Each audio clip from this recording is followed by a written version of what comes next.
I thought I knew a lot about deliverability in my email career, but my guest today is an absolute expert, just somebody hands down. And we're going to be talking about the future of email marketing. We're going to talk about dedicated IPs. We're going to talk about the death of traditional metrics like open rates and maybe a few other things. But without further ado, I want to introduce you guys to somebody who I really admire, who I think you're going to find that his background, both as the CEO and founder of MailKit and Omnivery, Jakub Alexa. Jakub, thank you so much for joining me today. Give us a little bit about your background and who you are and why people should care. Thank you, Andrew. That was a very nice introduction. I don't deserve that. So I'm the founder and CEO of MailKit and Omnivery, two ESPs, each fairly unique. The background is simple. 20 years ago, we used to have a portal. Then it was called Portal, not a social network. And one of the services was a free mail service. But as Facebook started and ICQ and all this competition back then, we kind of wound down these services and were looking for something new. And by a chance encounter, we decided to build an ESP, or back then it was more like a emailing tool, for a client of ours. And he wanted a lot of automations and stuff that wasn't around back then. And so we created the tooling, and we also wanted to offer it, publicly, use some freemium model, compete with the MailChimps and such. And on day one, when we opened up the system, our first registration was a scammer. And because it was on day one and we watched it in real time that he's creating a phishing campaign, we shut the servers down and spent another week implementing all sorts of anti-abuse and security features into the system so we can avoid this type of customers. And this ran for a couple of years as it was, but then we realized that we're not really interested in this type of customers, that we don't want freemium. We just want to get the best of the best, get the best customers and give them the best possible service without having to worry about, the negative effects of these small customers that don't know better than, just blast. So we got rid of the freemium, and ever since then we were only focused on really the enterprise kind of customers. Right. I usually call them highly demanding customers rather than enterprise, because we have customers that are really small in terms of volume and revenue, but they are still very demanding in what they want, what they're looking for. Sure. And so, that's 24 years ago, MailKit. And then all of a sudden, what is it, 2021, you formed. What was that? What was the impetus for that? So at MailKit, we were getting these inquiries over the years, like, oh, we love the deliverability you have, and we heard all the praises about you, but we're so happy with our CDP that we have. Can you just be the pipe, right? And for many years, we were very reluctant because I couldn't figure out a way how to, make a pipe that also holds all the can stand up to all my convictions about how to do it right, how to protect the pipe, etc. So it took me a while to figure it out and decide, okay, let's do it, because MailKit is a full-on marketing platform. Mhm. It wouldn't be really possible, or everything is possible, but it would be too complicated to make it just a pipe. So we decided to build Omnivery from scratch for this very purpose, and embed all the security features and all the protections uh, into Omnivery from day one, and you know purpose built it for being the best possible pipe, the cleanest possible pipe for your email delivery, essentially. Cool. So, and the reason why I said that, I thought I knew a lot about deliverability, but you've also been actively involved, not just in owning and developing these companies, but you've been a part of MOG, right? And I Yeah. respect MOG. A lot of people respect MOG. And so when we start talking about deliverability, you're approaching it not only from the vendor side, but you're also approaching it from the industry side, which I think is pretty awesome. And so, one of the things we talked in our pre-call was about just dedicated IPs, right? And we're going to talk a little bit about the death of the open rate or something that along those lines. Mhm. But, a lot of people say, why should I get a dedicated IP? Why can't I just be on shared and blast away and do all this stuff? So tell me your thought process on, I'm assuming you are, but I'm not going to assume anything. Are you like a full on, everybody needs to have a dedicated IP, or a majority of the people need to be on dedicated IPs? Like, what's this debate that you want to talk about when it comes to dedicated IPs? Okay, first off, as you might have noticed, I'm European, Yes. and dedicated IPs were never really that big of a thing in Europe Okay. as it always was in US, Okay. right? For many reasons, but one of those reasons is that large American companies were able to acquire massive amounts of IP space, Yep. which is not really possible. Right. In Right. Second, Yeah. uh, most of the ESPs in the US are heavily volume driven. Their business is about volumes, more, which also means that ultimately they need to onboard bad senders as well, Yeah. right? Sure. Yeah. And that simply drives them to silo, right? Mm-hmm. We want to they want to silo uh, different senders by their reputation, by their practices into different pools. So they will have, maybe 10 different pools, shared pools for Uh-huh. different types of customers. And Sure. then to give their best customers, or paying customers, um, uh, or better paying customers, whatever you name it, Yeah. uh, better results, and peace of mind. uh, Mm-hmm.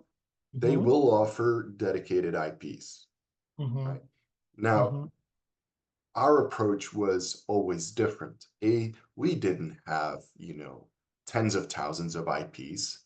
Mm-hmm. Second, Europe is dealing with much lower email volumes. So what is a European mega sender Mm-hmm. is probably, you know, a decently sized sender in US, Mm-hmm. but not a mega sender.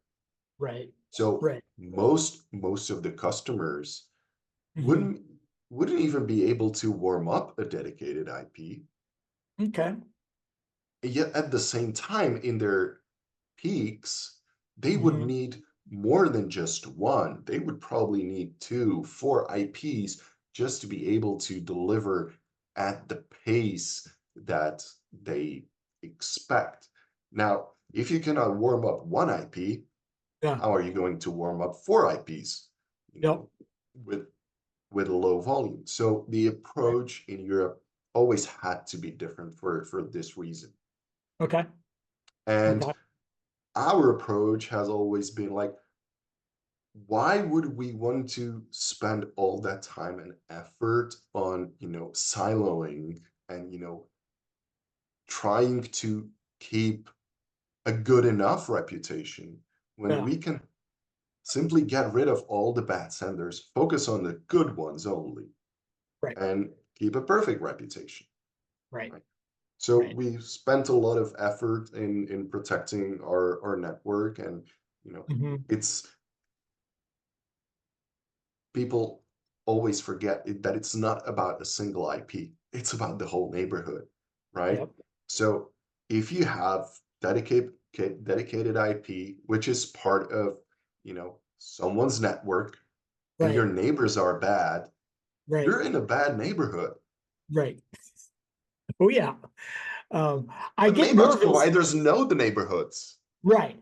I right? get I get nervous, and I have been nervous when somebody who says they're big time senders, let's say they send, I don't know, 50 million a month, right? Just as an example. And they're like, we need to be on a shared IP. I'm like, that doesn't make any sense to me. Like, we're 100 million, or we're big time senders, but we cannot be on a dedicated IP.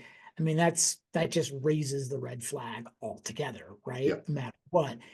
And and I think it's funny with the 400 or so ESPs that are out there that they just bounce from ESP to ESP, and eventually Yeah. they're gonna get in trouble. And so my philosophy, right, and I'll take the US sort of approach is, yeah, like at some point in time, you get nervous when people start talking about wanting to only be unshared and not dedicated, especially if their volume warrants it or their content is a little bit off. Someone could say, well, they're a bad sender, but their content is probably perfectly legitimate. Their audience may be perfectly legitimate or somewhat gray, um, but they have to be on a dedicated IP, right? And it's odd to me. No enterprise, we'll just use the word enterprise, should be on a shared group of IPs, right? Or somebody that sends a tremendous amount of volume. And I just think it's interesting. And so for everybody that's listening to this, right? Like, you got to go with people who understand your business and want to do the best for your infrastructure, as well as, like you said, protect the neighborhood. How do these ISPs know when the neighborhoods are bad? Because there's this fallacy, right? That like, oh, just stick me into this pool and we'll be cool, right? It's all good, right? Like, they're smarter than us, right? They're smarter than ESPs. They're smarter than us. There's no way around it, right? Like, let's hear it first from you. Is there a way around to screw around with shared No, IPs? And no, why is that? it doesn't matter whether it's a shared IP or it's a dedicated IP. It's an IP that belongs to a certain IP range. That IP range is part of a certain network, certain Mm-hmm. set of IP ranges. Mm-hmm. Those belong to an autonomous system. Right. Now, it's not like this is a secret, Right. right? Right. They can this is part of the internet routing tables. So Right. knowing what is very, very, very simple for ISPs. Mm-hmm. It's kind of Yeah. their business. So Well, of course they know, and they keep a very, very close track of that, because you know we always focus on email as, here are the legitimate ESPs, and these are all the legit things that are going on, and ESPs are the good guys, etc. But not all ESPs are good guys, and Mhm. not all their clients are equal. And Mhm. even the good guys can Mhm. let bad guys in by Mhm. mistake, they get fooled, etc. But Right. if we forget the good guys, there's a lot of bad guys. And these bad guys, they will do pretty much the same thing as an ESP does. They will get some IP space, they will put in some MTAs, and they will start sending, and they will start shifting. And because especially the bad guys tend to know each other and flock together, they will Absolutely. use the same data centers. They will For sure. use the same networks for multiple purposes. So one part of their operation will be their email business. The other part will be their, forums where they exchange stolen credit card numbers, but Mhm. the IP space is close to each other. So this is closely watched and monitored.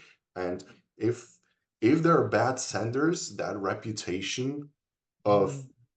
of the ESP of that bad sender on a dedicated IP will not only affect that single IP, but will trickle down to the network. Yeah. Um, so I guess my question would be, is someone comes to you and wants advice because they want to send a tremendous amount of email out that's using questionable sort of content. Um, I personally kind of feel like a person on a hamster wheel sometimes, right? Where I'm giving Mhm. the same sort of advice, like, here's what you got to do, here's what you got to do. And it sort of falls on deaf ears. Do you just turn away and not even deal with them? Yeah. Yeah. Like Okay. we have a first we have a pre-vetting that Yeah. overrules the sales. Yeah. So we pre-vet the customer that, you know, the sales get some lead. They think, oh, this would be a great customer. It has Right. to go through pre-vetting. Hmm. If it fails, there's no way that the sales are allowed to talk to that customer or to that lead. Right. Then when if they pass the pre-vetting, which is fairly quick, quick Hmm. research, uh, takes about a day. So Hmm. um, Hmm. that's fairly quick. If we get to a point where uh, we are ready to move further in the negotiations, then Hmm. there's the actual vetting. So we Hmm. vet the customer, we start digging deep. We operate our own spam trap network for over 20 years. Hmm. So we have the insights, and we share the data with other spam uh, anti-spam and anti-abuse companies.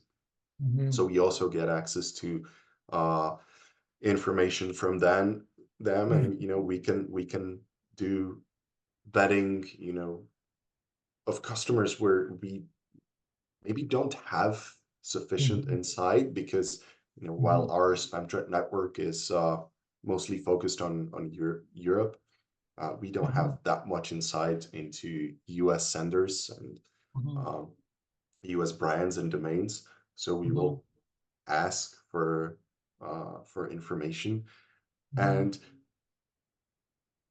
we research. Yeah. Yeah. It's not only, one might think that it's, they're hitting spam traps, so they're bad.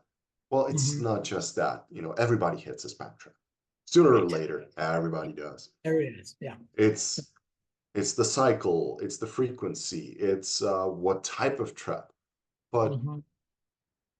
we're also looking at what's the rating of the company? How do people like the company, their customers?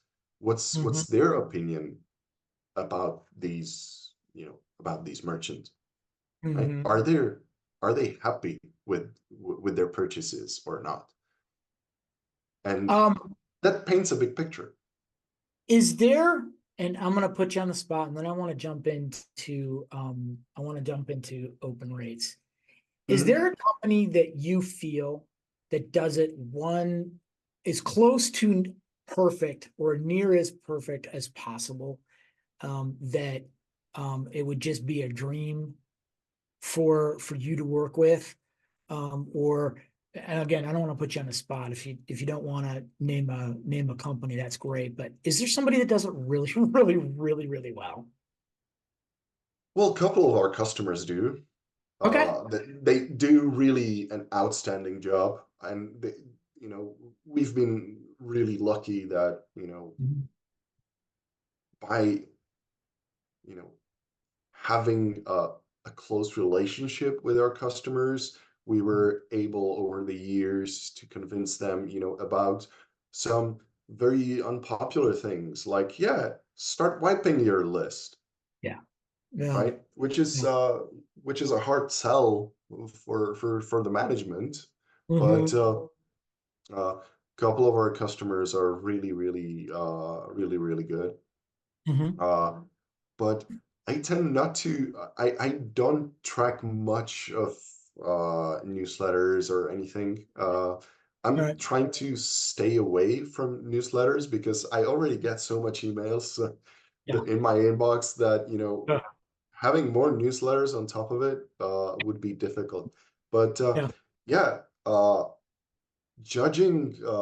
judging by conference speeches, I know Uh-huh. there are good brands that are doing the right thing in US Yeah. just as well as in Europe. And you know, I I cannot give you a name of a Okay. brand That's fine. because it No, just that's fine. doesn't come to mind, but Right. Right. it's I don't feel like, oh, most of the big senders or big brands in the US are just doing these carpet bombing, Yeah. as I call it, Yeah. Yeah. with their campaigns. But I feel like they're responsible senders in Mhm. US just as they are in Europe and Asia. Yep. About 14 or 15 years ago, I wrote a blog post that I know ruffled a lot of feathers here. And it was actually talking about the vendors that you deal with, especially ESPs. Are they following the best practices that they're preaching? And I got a couple of pretty hardcore emails from people at companies saying, how dare you call out certain companies that aren't doing it correctly. And I kept saying to them, whether you're on the deliverability side or the creative side or whatever, blah, blah, blah, blah, if you're putting stuff out there, like if I'm preaching that deliverability best practices and Mhm. cleaning lists, and you're not actually doing it, you kind of need to kind of practice what you preach. And so I always look at companies today that want to try. Nobody's perfect. I get it. Like you said, everybody hits a spam trap, but that want to change the ways that they're doing. And I think there's a lot of stuff happening in our industry today that is going to force the hand of a Mhm. lot of brands out there. All right, so I'm going to make a bold statement, and we got a couple minutes left. You wrote the words to me of things you want to talk about of open rate obituary, and I think open rates are on life support.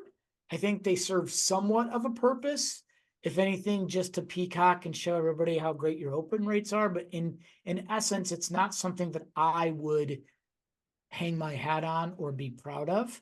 I'll say it, and I know a lot of people will disagree. I still think and have been that the open rate is a vanity metric. It shows you, it makes you either feel really good about yourself or it makes you feel really bad about your program. So we chatted a little bit before this. Um, what do you think? Do you think they're dead? Like you use the word obituary, and I want to focus in on that. Why did you say that? Because it's coming.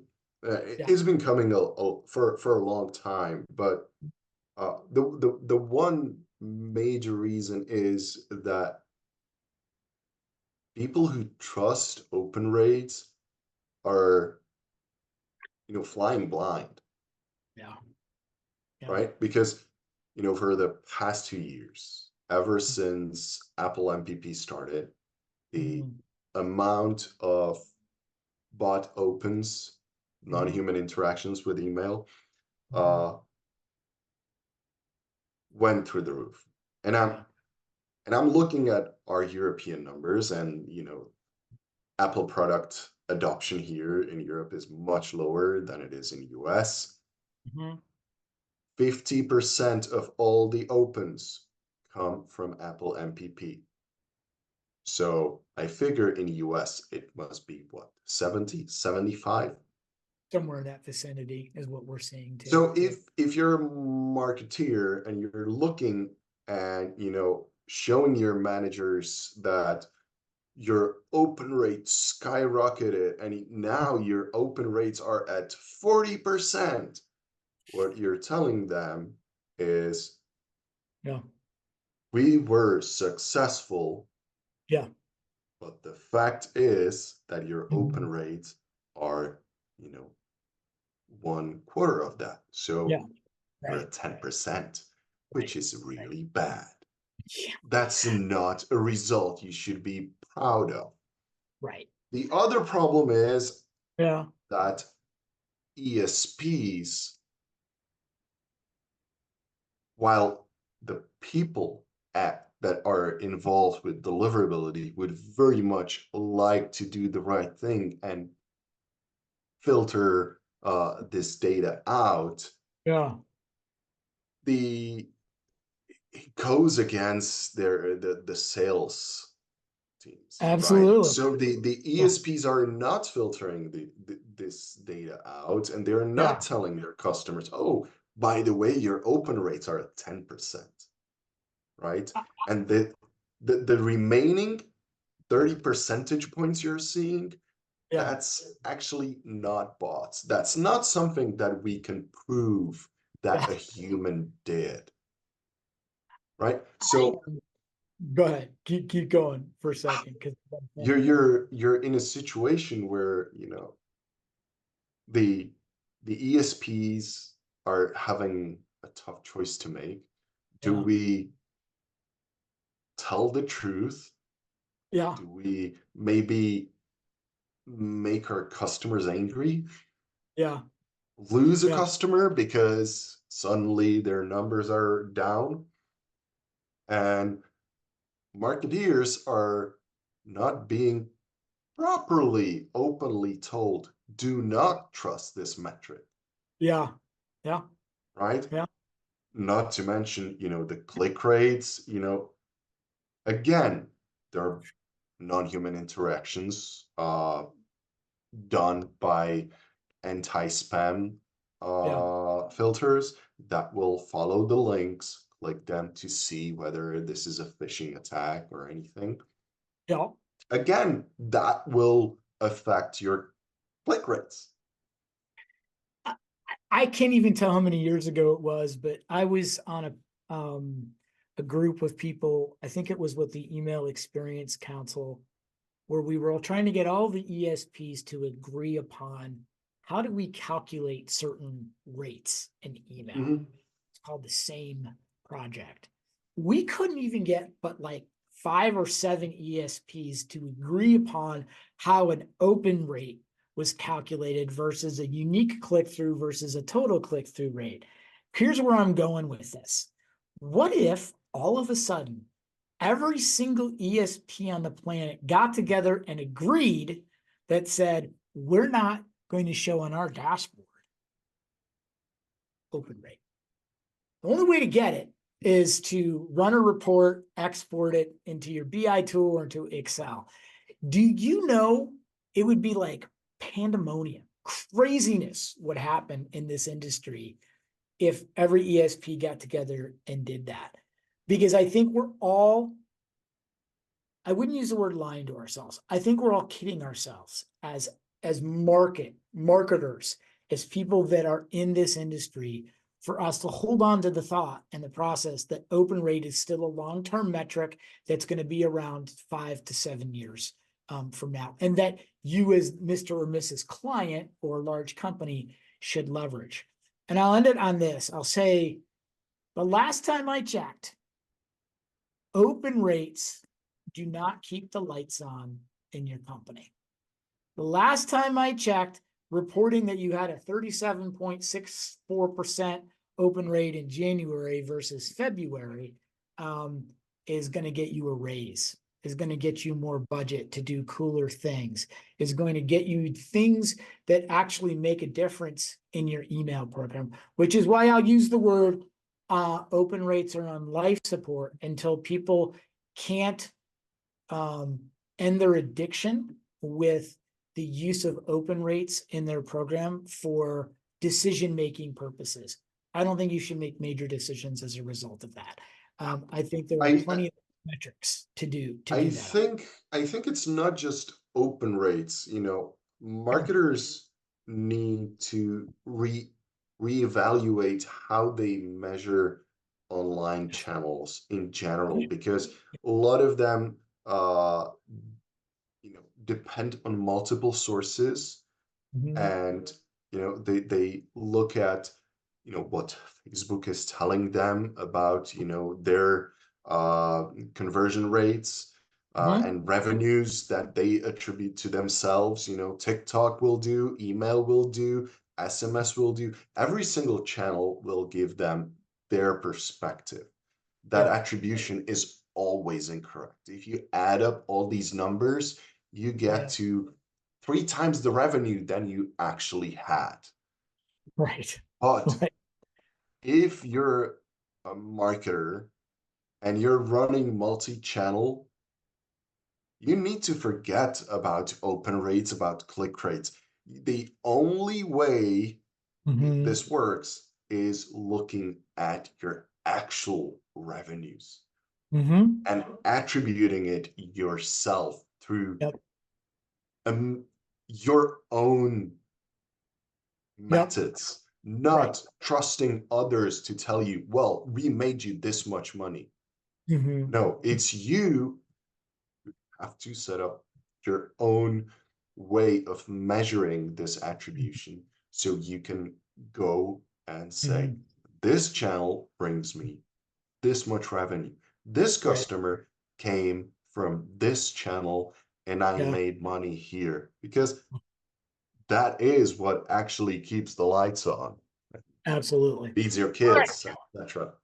So so we're a little over time, but I think it was well worth being a little bit over time because I think we were having a great discussion. But what I wanted to do is let's wrap it up. Give 2 or 3 takeaways. What would you want to tell our audience or educate our audience on 2 or 3 things that they should take out of this if they wanted to just see a recap?